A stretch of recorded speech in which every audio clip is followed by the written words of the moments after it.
Bismillahirrahmanirrahim. Assalamualaikum warahmatullahi wabarakatuh. Alhamdulillahi rabbil alamin. Wassalatu wassalamu ala rasulillahil karim Sayyidina Muhammadin al-amin wa ala alihi wa sahbihi ajma'in wa ba'd. Saudara-saudariku dimanapun berada, Alhamdulillah senantiasa kita bersyukur pada Allah subhanahu wa ta'ala yang telah menganugerahkan limpahan nikmat yang tiada terkira, sehingga di antara sekian nikmat itu kita bisa merasakan keistimewaan dan keindahan Ramadan sampai dengan detik ini. Momentum kali ini akan mengantarkan kita pada 10 hari kedua di sesi pertengahan Ramadan tahun 1445 Hijrah. Untuk itu penting rasanya kita mempelajari dan menyiapkan diri dengan baik sehingga dapat menemukan kemuliaan, keistimewaan sekaligus ukuran standar keberhasilan dalam 10 hari pertama setidaknya kita menunaikan ibadah siam Ramadan. Teman-teman dimanapun berada, tidak ada ketentuan spesifik untuk membagi Ramadan pada sepertiga pertama, sepertiga kedua, sepertiga terakhir dengan detil 10 hari pertama, kedua sampai dengan akhirnya. Namun demikian, ulama tidak sedikit yang menganalisis kecenderungan perilaku orang puasa, kecenderungan keistimewaan yang mungkin didapatkan dari isyarat-isyarat yang ditemukan baik dalam Al-Quran ataupun hadis Nabi Muhammad SAW. Semisal saat kita menemukan momentum awal Ramadan di 10 hari pertama, banyak sekali baik dalam isyarat ayat Al-Quran pun demikian penjelasan yang lugas dari hadis Nabi Muhammad SAW yang menampilkan limpahan rahmat yang mengiringi keutamaan awal Ramadan, yang dengan rahmat itu terbuka kesempatan dan semangat bagi setiap muslim untuk menghidupkan dan mengisi awal-awal Ramadan. Kita ambil contoh hadis Nabi SAW yang didokumentasikan oleh Al-Imam Al-Bukhari dalam rangkaian topik as-siyam atau topik puasa. Nabi SAW satu kali pernah bersabda, "Idza jaa Ramadan," jika telah tiba Ramadan itu, tiba kita di awal Ramadan, "Futihat abwabul jannah." Di riwayat lain, "Futihat abwabus sama." Maka dibuka pintu-pintu surga. Kemudian, "Wa ughliqat abwabun nar." Ditutup pintu-pintu neraka. "Wa suffidatis syayatin." Diikat, dibelenggu para setan. Ada sementara ulama yang mendefinisikan ini secara kontekstual dalam pengertian turunnya rahmat Allah menjadikan peluang-peluang kebaikan itu semakin terbuka sehingga pintu surga menjadi terbuka, neraka kemudian tertutup karena rahmat Allah yang datang menjadikan kebanyakan umat Islam terdorong untuk meningkatkan ketaatan dan menutup peluang kemaksiatan. Sehingga tidak ada celah bagi setan untuk menggoda, seakan-akan setan menjadi terbelenggu. Ada yang mengartikan tekstual, di awal Ramadan setan dibelenggu, pintu surga terbuka sehingga semangat ibadah meningkat, pintu neraka ditutup sehingga kemaksiatan juga tidak nyaman rasanya untuk dilakukan. Tertutup celah maksiat, terbuka celah ketaatan.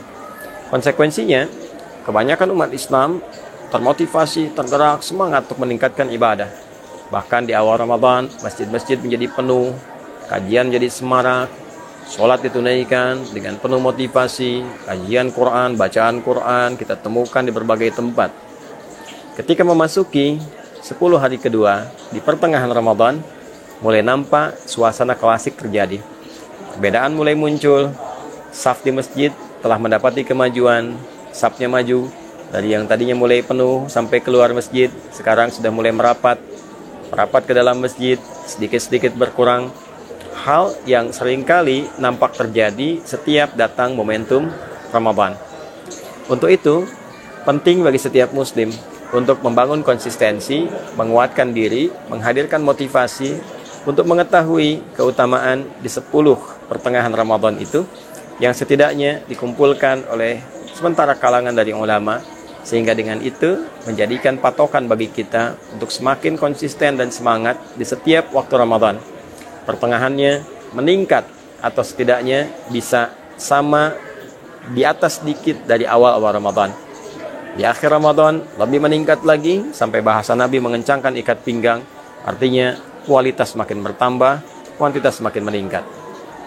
Untuk itu, di edisi Aku Suka kali ini, kita akan coba keluarkan 1-2 hal yang setidaknya membuat kita menjadi semakin termotivasi untuk meningkatkan ibadah di pertengahan Ramadan ini. Teman-teman, pertengahan Ramadan adalah gambaran awal dari standar keberhasilan 10 hari pertama yang telah kita lalui. Karena penting diingat, ketika Allah memberikan standar keberhasilan orang puasa, diungkapkan akhir ayat 183 di Al-Baqarah itu dengan kalimat la'allakum tattaqun. Kata tattaqun seringkali diterjemahkan dengan tertakwa. Bertakwa diawali dengan la'allakum, lalu digabungkan dua kata ini, pemaknaannya menjadi semoga, diharapkan menjadi semakin bertakwa. Lebih singkat lagi, agar kalian bertakwa. Bila kita detilkan dari diksi kata tattaqun secara gramatikal di kajian ilmu nahwu saja misalnya, kita temukan bahwa akar kata ini dari ittaqa kemudian berubah menjadi bentuk mudhari namanya. Mudhari itu sederhananya kalau dalam bahasa Inggris bisa diterjemahkan dengan present, continuous, and future.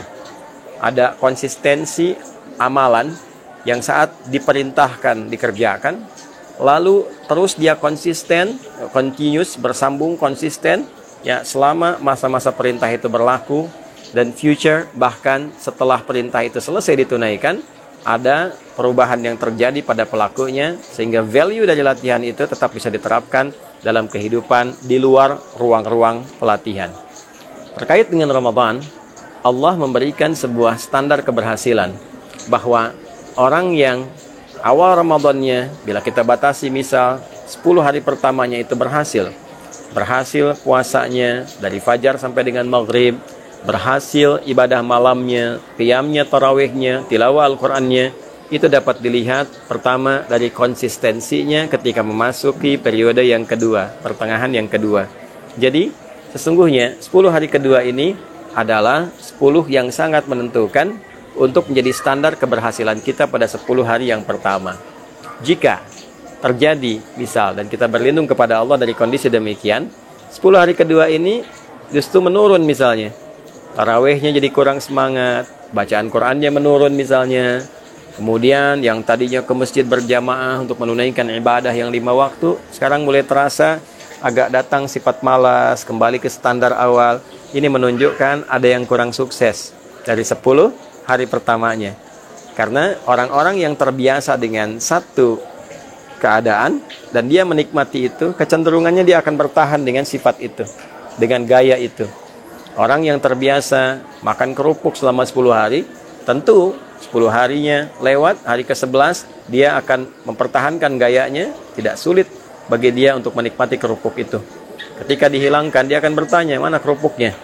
Ya, sama persis ketika kita tarik orang-orang yang diberikan menu Ramadan, hari pertama, hari kedua, hari ketiga, dan terbentuklah kemudian dari metabolisme tubuhnya saja pembiasaan untuk bisa beradaptasi dengan kegiatan yang dibangun selama 10 hari.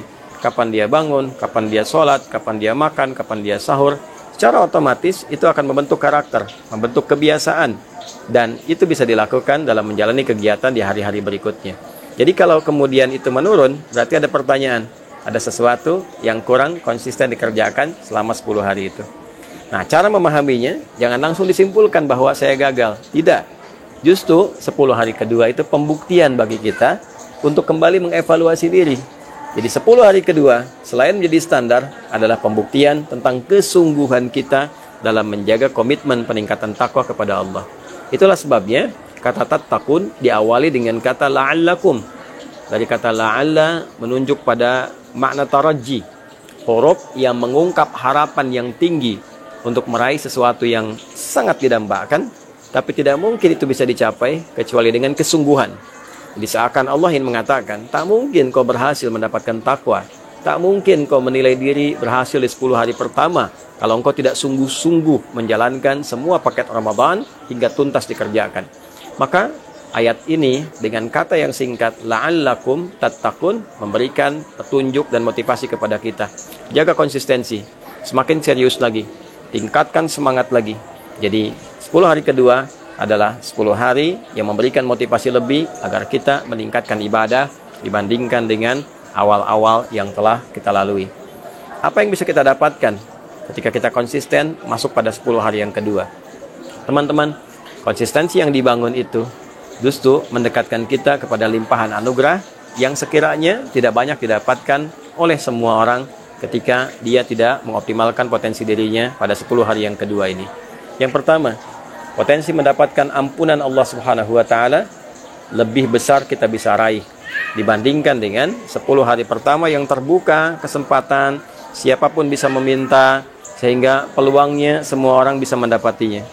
Tapi ketika memasuki 10 hari yang kedua, saat sementara orang mulai lemah, mulai menipis, mulai kepentingan dunia terasa kembali dan kita semakin fokus, maka apa yang kita hasilkan dari 10 hari yang pertama, energinya kemudian terkumpul sehingga kekuatan itu terpadu dan terfokus untuk mendapatkan limpahan karunia Allah berupa ampunan yang terbentang sangat luas siang dan malamnya seperti Allah bentangkan pada kesempatan 10 hari yang pertama. Yang kedua ini semakin bisa kita dapatkan dengan cepat karena kita sudah terbiasa memiliki adaptasi waktunya. Feelingnya sudah dapat, zauknya sudah ada. Jadi kalau kita sudah terbiasa ibadah, kita bisa merasakan frekuensi di waktu tertentu saat kita bisa memohon. Ya, untuk istighfar misalnya. Bisa jadi setelah tarawih, malam-malam kita bisa bangun, kita bisa mintakan ampunan. Nah, 10 hari kedua ini ada di antara waktu-waktu tertentu yang bisa mempertemukan frekuensi keadaan hati kita dengan frekuensi yang Allah pancarkan lewat cahayanya untuk memberikan sifat-sifat ampunan kepada kita semua. Itulah sebabnya sebagian ulama mengkategorikan 10 hari kedua konsentrasi anugerah yang Allah berikan terpusat pada sifat ampunan. Ya, walaupun riwayat yang disebutkan itu lemah atau cenderung bahkan palsu, yang membagi 10 hari pertama rahmat, keduanya kemudian maghfirah, ketiganya itqam minan nar, bila disebutkan itu bagian dari hadis. Ya, itu memang tidak ada hadis yang terkait dengan demikian, statusnya sangat lemah, bahkan mendekati kepada hadis yang palsu. Namun demikian, dari sifat riset, bila kita keluarkan dari penamaan hadis, karena tidak semua yang bisa kita temukan itu kita bisa dapatkan lewat hadis. Kita bisa gali dari petunjuk-petunjuk lain, walaupun tidak spesifik ada hadisnya, tapi ada petunjuk-petunjuk lain. Misal, petunjuk dari ayat. Misal, petunjuk dari keterangan Nabi yang memberikan sifat, tapi tidak memberikan nama. Kita bisa kumpulkan, sehingga kita bisa simpulkan bahwa selain 10 hari pertama ada rahmat yang ditebarkan begitu luas, 10 hari kedua ada ampunan yang diberikan bagi orang yang sungguh-sungguh menjaga konsistensi amal ibadah puasanya. Teman-teman, 10 hari kedua juga momentum terbaik untuk mendekatkan diri kepada Allah Subhanahu wa taala dengan memusatkan doa. Itulah sebabnya ayat tentang doa itu ada di pertengahan rangkaian ayat-ayat puasa. 183, 184, 185, 186, 187. Di 186 adalah ayat tentang mendekat kepada Allah melalui doa. Wa idza sa'alaka 'ibadi 'anni fa inni qarib ujibu da'watad da'i idza da'a. Maka ini peluang. Orang yang mendekat kepada Allah berdoa tipikalnya dua. Kalau bukan minta kemudahan dalam hidup, yang kedua adalah minta ampunan ya dari segala dosa yang pernah dikerjakan. Sifat yang tadi disebutkan. Taubat, minta ampun, anugerah Allah diturunkan. Yang kedua adalah doa seputar kemudahan dalam hidup. Saat biasanya awal itu karena libur, orang semangat ibadah, orang semangat ke masjid, maka 10 hari kedua orang mulai berpikir lagi untuk mencari dunia, sehingga ada pembagian waktu antara ibadah dengan dunianya. Dia mencoba melihat peluang untuk mudik, dia mencoba melihat peluang untuk dapat THR dan sebagainya, sehingga terbagi peluang-peluang ibadahnya. Di saat itulah ada orang-orang tertentu yang ingin mengambil peluang lebih untuk mendekat kepada Allah.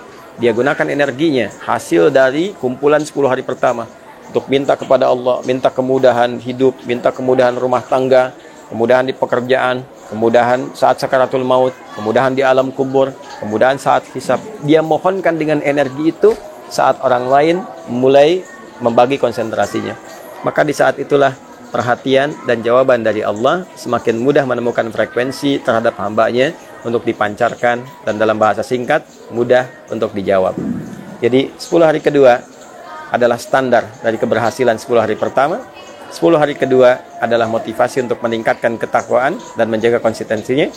10 hari kedua adalah bagian pusat dari ampunan Allah bertambah peluangnya untuk diberikan. 10 hari kedua adalah peningkatan peluang untuk terkabulnya doa dari apa yang kita panjatkan kepada Allah Subhanahu wa Ta'ala.